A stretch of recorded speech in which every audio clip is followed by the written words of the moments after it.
中国男足第二次聊男足了，上次也聊了上次中国男足呢，昨天在中国的大连进行了第二场世界杯的预选赛结果咱们大家都知道，0-3输给了沙特男足到这儿估计有人说了，翟老师你错了，老翟你错了，比分是1-2，不是0-3我没错，不承认，为什么？我是从进球队员的角度上来说的。上一场中国男足0-7输给日本，这一场中国和沙特比赛0-3，原因是啥？因为昨天比赛的3个进球都是人家沙特队踢进的。中国男子足球队从这次预选赛开始到昨天的比赛结束参加了将近200分钟的比赛了，3个多小时，不仅没有踢进过一个球，连一次有威胁的射门都没有，保持200分钟不射的记录。昨天中国队共计有15次射门，14次射偏，1次射正，有威胁的射门次数为0，官方的数据。对，那中国队这位进球呢？抱歉，1-2是沙特队员自己打进的，自己失误，自己把球顶进了自己大门，跟中国队屁关系都没有，继续保持不射记录，200分钟不射所以就是这样子的。那人家沙特队呢？沙特队对200分钟不射，从比赛开始就有一个球员被罚下去了，对，开始不久就罚下去了那这种情况下呢，即使被罚下去了，如果不是一次裁判极其明显的漏判了沙特的点球，沙特队员带球在禁区内，中国队员一把给人推开了，你们看视频，那个犯规太明显了，裁判不判。还有就是62分钟的时候，沙特队队员进攻打在了中国球门的横梁，下沿就进了，上沿弹出。昨天的比分大概率应该是1-4或1-3这个咱们都知道昨天那个裁判也是咱们见过的来讲，就是感觉像被贿赂了，中国队贿赂的裁判，对吧？因为太偏向了，这个不重要，好吗？一会儿咱们说两句。根据昨天赛后的数据统计中国男足表现最出色的队员是谁呢？王大雷是守门员。为什么叫比赛最出色呢？因为数据统计，王大雷是昨天中国男足比赛中触球次数最多、时间最长的球员。大家明白了吗？王大雷是干啥的？王大雷是守门员。一个球队的守门员成为本球队本场比赛中触球最多的球员，啥意思？自己去想吧。我相信大家都明白，我不解释了。球队守门员成为最佳球员裁判对中国队的偏袒甚至可以叫做袒护，有目共睹。这个是中国参加国际比赛以来弧线很难想象的一次，太明显的一次。因为开场没多久裁判就红牌罚下去对方一个球员，但谁看了比赛都知道，之所以这个球员产生这么不冷静的行为，就是这个球员在中国队队员对其不断进行犯规的情况下，裁判迟迟不响哨导致的。但是同样的中国队队员对沙特队员的蹬踏行为，2次蹬踏行为，裁判选择视而不见第二次不行了，给个黄牌，这都是可以判红牌的。然后呢，中国球队队员我刚才讲了，在对方的在自己的禁区里直接拿手推倒人家沙特持球队员，而且是极明显，就这么直接推出去推倒，还不是说小动作。裁判视而不见，裁判竟然都故意阻挡沙特队跑动的路线把沙特队员撞倒后死球以后，把球权还判给中国队。人沙特队明显的转后背，用后背和肋骨去碰的球，也被裁判判手球，变成中国队在禁区线外的直接任意球等等。最后呢，由于中国队比赛落后，裁判还进行了将近10分钟的超长时间补时，好吧不想听的都走人就完了，好吧不要在这儿干涉任何我本来聊这个话题就是自己喜欢听的你们不愿意听就走人，好吗？我就这个性，爱听不听，不听就走，好吧？别让我说难听的，别在这儿发这些言论，好吗？发言论在我眼里一概都是小五毛、小粉红。本来开这个频道就是我自己聊着乐呵，跟你们也没关系你们对我没有任何的要求的这种权利中国男足这场把场外场内所有各种有利因素 buff 都加到极限的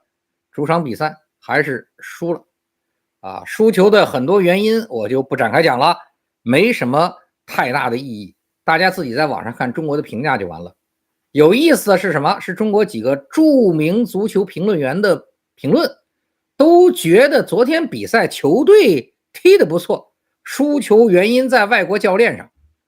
尼玛一个球队他妈的200分钟不射，全场15次射门，一次有威胁射门都没有，14次射偏，你跟人外国教练有个蛋关系啊！200分钟不射，你跟人有个蛋关系。王大雷触球最多，你跟教练有个蛋关系啊！这就是中国现在这些人，为什么这个国家完蛋了？就这么些，这些人都是专业人士这些拿着近1000万年薪的国足运动员踢成这个狗屎样子水平比巴勒斯坦跟越南还低。然后这些所谓的著名足球评论员还推卸责任推卸责任到了登峰造极的地步。所以中国该完蛋，哪个领域都能看出来，哪个领域都能看出来。他们出毛病不找自己的，你找个屁呀！你把外国人全赶走出事就赖美国，出事赖人外国教练，你全赶走，你踢好了，你一样比狗屎还狗屎。昨天同样是昨天9月10号中国的国家体育总局和公安部联合召开了足球职业联赛的假赌黑问题专项整治行动新闻发布会。中国足协呢就宣布对43名球员实施了终身禁赛，17名球员禁赛5年。通过公开的信息我们就能知道，目前中国的男足领域不仅叫假球横行，同时嫖娼、行贿、赌博、乱搞男女关系的问题是十分的普遍踢假球本质还是行贿受贿、贪污腐败才踢假球。这些景象才是中国男足这种傻叉表现的真正根源。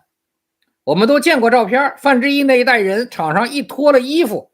那球员就是我上次讲的那一批年龄的球员，那身体素质，那一个个胸肌腹肌，看看现在这些球员脱了衣服，他妈大白肚子在那晃着，还没他妈我好呢。就不知道这个中国足球这就是中国足球的根源，也是中国整个社会所有相关问题的一个同类的缩影。就大家想想这些景象嫖娼、行贿、什么造假、赌博、乱搞男女关系，光是足球吗？当然不是了。中国现在你们金融领域、影视产业、医疗产业、教育培训产业、大学校园、政府部门，哪个领域不是到处天天都能被行贿受贿、卖淫嫖娼、乱搞男女关系这些热门消息占据中国互联网还在封锁基础上，你们天天几乎都能看见某某大学教授又睡女学生被举报了，某某金融机构又因为公开交换夫妻睡觉被吃瓜了，某某政府领导又因为乱搞男女关系被揭发了，你们天天是不是都看得见呀？拿着身份证在那实名举报。所以呢，一个国家几十年都没有任何道德信仰作为社会主流，执政党的全部的言行以身作则，引导全社会一切向金钱跟权力看齐。中国共产党这个执政党所有的言行都在引导这个社会一切向金钱跟权力看齐。没有道德信仰，你们觉得这个社会这个国家有没有未来发展的需求？所以很多人说中国的问题，我说正常在中国房子质量这么差，应该的；汽车质量这么差，正常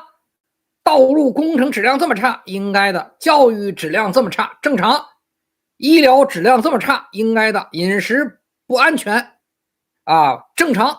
服装穿着身体都有问题，应该的；到处乱收费，正常；那么多人失业，应该的；到处乱罚款，正常；警察随便抓人，应该的；法院胡乱判决，正常；应该的，正常。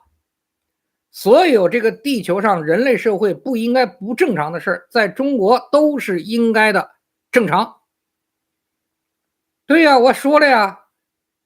这个世界上任何事一定是人做出来的，社会体系是人组成的，而中国庞大的海量人的群体，数十年没有道德信仰约束，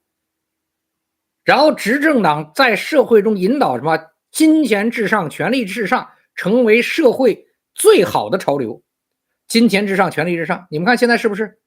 那这个国家怎么可能有人类社会正常的景象呢？国家怎么可能会有希望呢？所以中国男足输球是正常，就不输球赢球是奇迹。对，怎么会呢？赢球是奇迹，不可能的。以人为本是自然规律，人不行了，没有道德信仰。你看看中国人现在哪有道德信仰？那就什么都不行了，好吧？所以中国昨天那个球啊，打在球场内无所谓，就是那个球踢成那么狗屎样子很正常。什么是很逗的呢？就是这些所谓爱护中国足球的足球评论员和专家们说这些狗屎的话，他妈全场15次射门就1次射正，1次威胁都没有，还他妈说很努力了，努力个嘚儿啊！还说这帮球员有斗志，有斗志个屁呀！责任都在人家教练，教练替你他妈背责任呢。你说中国人傻逼不傻逼？因为我大概看了最起码几十个关于昨天中国足球的各种评论、各种东西，只要谈责任都说人教练，他妈没有一个骂这帮球员跟傻逼似的。那吴磊那个软脚虾，对吧？跑到人禁区内自己什么都没有，又摔大跟头，就没人去聊啊！你们他妈自己国家到这个份上了，狗屎！所以你说怎么可能好呢？